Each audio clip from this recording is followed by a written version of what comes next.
Welcome again to another Curator's Chat. I'm Jason French, Curator of Collections at the Behringer-Crawford Museum. Today we are not at the museum, we're at this beautiful location known as Boones Landing in Boone County, and we came to really get to see something cool, a ribbon cutting for the Ohio River Way, and I'm here with Brewster Rhoads, and not only did we get to see that, but we got to see some folks in a wonderful reproduction of a historic canoe that are like fur traders as well. Is that what they were doing today? Well, yes, we came down with two. We just have one at the moment, 30-foot Voyager canoes, and they're replicas of the canoes that the French trappers and early explorers and settlers used, but they're, again, 30-foot wide, 30-foot long, about 5 feet wide, and they can handle 12 people. Oh, wow. So and they're also used for educating and exposing young people to the waterways, and so it's a great way to get kids outside on the river. So is it replica like a birch bark or an elm bark canoe, maybe? Yeah, I guess. I was young at the time they invented them, but I don't remember. Yeah. So you brought that in, and you brought it in to kind of, you've been paddling it down from Portsmouth, going to Louisville, right? Is that correct? Yes, we're all volunteers. Some of us are retired, and we just love the river. Many of us are kind of fanatical river rats. They've loved the river for years, experienced it, but we are on a 10-day adventure from Portsmouth down to Louisville, and we started this past Tuesday morning in Portsmouth, and we stopped at different places. We have 18 different stops along the way.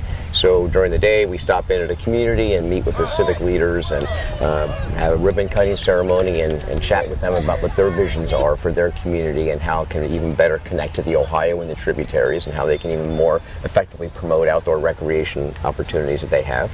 And then in the evening we do the same with the community we're going to spend the night in, and we generally have a real nice meal, sometimes catered by local residents, and camp out, in most cases right on the riverfront, the best campsites you can have, and so much what we're doing is just promoting outdoor recreation as we go, encouraging communities to develop their assets, which are in so many places just incredible, like this wonderful site right here, but then also literally connecting the communities. So we had the mayor of Portsmouth jumping into a canoe, in one of the canoes, and he went with us for 5 days, having never been in a canoe in his life, and he had a wonderful time meeting mayors and all the other communities down the way, all the way to Cincinnati.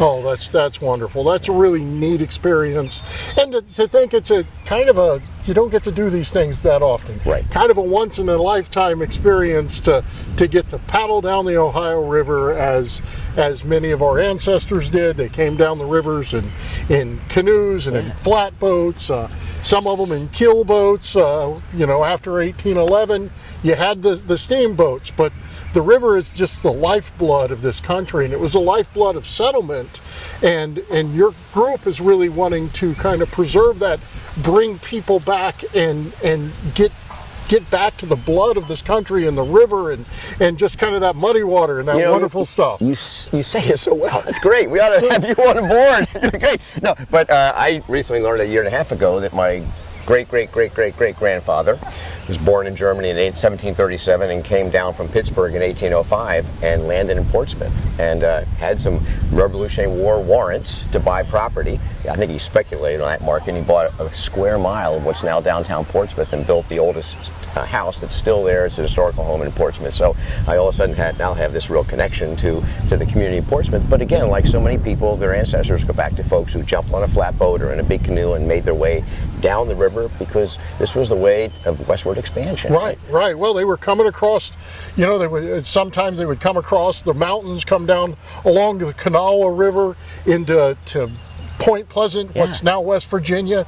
They'd build a flatboat, they'd get on something, and they would come down the river with everything they had because they had those land grants. They had Portsmouth, I believe, was Virginia Military District, or at least the far eastern stretch, and it went all the way to the Great Miami River, Scioto to the Great Miami, Little Miami. I'm sorry. So all of that between Portsmouth and down along Lunken Airport was Virginia Military District land, and then, of course, the west of that was the Sims Purchase and John Cleve Sims, and there's just so much history. And of course, here in Kentucky, it was all land grant and Virginia military land often for folks because, Kentucky was Virginia for so long.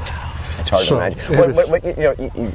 You raised such a good point. I mean, the experience of us, here we are in 2022, but when you're in a canoe and you're floating down the Ohio, especially when it's nice and calm, and you look around, and there are many places you go by where you can't see any evidence of human development. You can't see houses, you can't see roads or lights, and you close your eyes, and it is just like, Lewis and Clark just came by here. Oh, hey guys, how you doing? It feels like you're an explorer yourself, which obviously we're not, but it's a great way to connect to what it must have been like to leave your home and go west, and who knew where you're going to end up and what the opportunities were. But this was seen as the land of opportunity for folks. Well, and you can have those experiences, floating down the river in a canoe or fishing. There's one of my favorite frontier stories is a little further north of Wheeling, West Virginia, where 3 men left at Wheeling in a dugout canoe, and they were fishing, and they had some misfortune on the story, but they had caught this